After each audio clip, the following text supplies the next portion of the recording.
नमस्कार दोस्तों, आप सभी का स्वागत है। दोस्तों, आज के इस कहानी के जरिए में मन को वश में करने के लिए क्या करें, बुद्ध की कहानी शेयर करके आपको बताने वाला हूं कि आप मन को वश में करने के लिए क्या कर सकते हैं। तो बिना समय को गंवाए चलिए जानते हैं कि हम सब मन को वश में करने के लिए क्या कर सकते हैं। अगर आप इस कहानी के पीछे के तर्क को समझ लें तो आपका दिमाग काबू में हो सकता है। जब मैंने पहली बार यह कहानी पढ़ी तो मुझे इसका तर्क समझ में नहीं आया, लेकिन इसकी भावना प्रेरणादायक है। एक बार महात्मा बुद्ध किसी नगर से गुजर रहे थे। बुद्ध की नजर एक कपड़ा व्यापारी पर पड़ी जो उदास और निराश दिख रहा था। बुद्ध उसके पास गए और पूछा, हे भक्त, तुम इतने दुखी क्यों हो? यदि आप मुझे अपनी चिंता के बारे में बताएं तो मैं आपकी मदद कर सकता हूं। कपड़ा व्यापारी ने बुद्ध को प्रणाम किया और उन्हें अंदर आमंत्रित किया। व्यापारी ने कहा कि जब से मेरी पत्नी की मृत्यु हुई है तब से मेरे छोटे बेटे की देखभाल के लिए घर पर कोई नहीं है, इसलिए मैं हमेशा उसे अपनी दुकान पर लाता हूं। लेकिन वह मेरी दुकान पर आने वाले हर ग्राहक की पगड़ी उतार देता है और कभी कभी उनका बैग उठाकर बाहर फेंक देता है। मैंने डांटा को बहुत समझाने की कोशिश की, लेकिन वह नहीं समझा। उसकी हरकतों से मेरे सभी ग्राहक अपमानित महसूस करते हैं और वापस चले जाते हैं।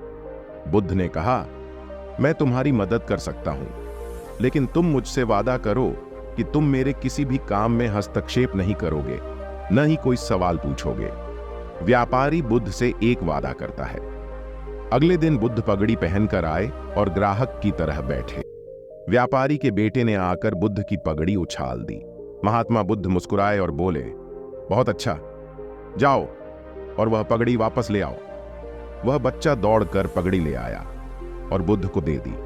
अगले दिन बुद्ध एक कुल्हाड़ी और लाठी लेकर आए। लड़के ने फिर पगड़ी उछाली।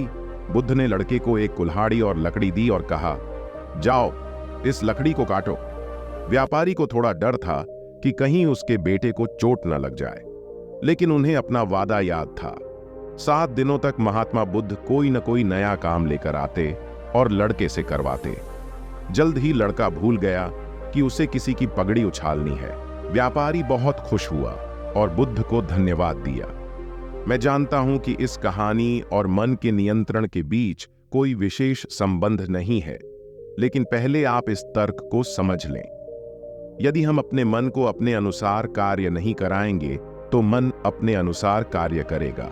यदि हम मन को अपनी इच्छानुसार नियंत्रित कर लें तो मन को नियंत्रित किया जा सकता है। मन 2 तरह से काम कर सकता है। पहला, मन अपनी इच्छानुसार काम कर सकता है, या दूसरा, हम मन से अपनी इच्छानुसार काम करा सकते हैं। बुद्ध से मिलने से पहले लड़के का मन और मस्तिष्क अनियंत्रित रूप से उसकी इच्छा के अनुसार काम कर रहा था, लेकिन बुद्ध ने लड़के से अपनी इच्छा के अनुसार काम कराया, जिससे उसकी आदतें बदल गईं। दोस्तों, हम आशा करते हैं कि आपको बुद्ध की यह कहानी पसंद आई होगी।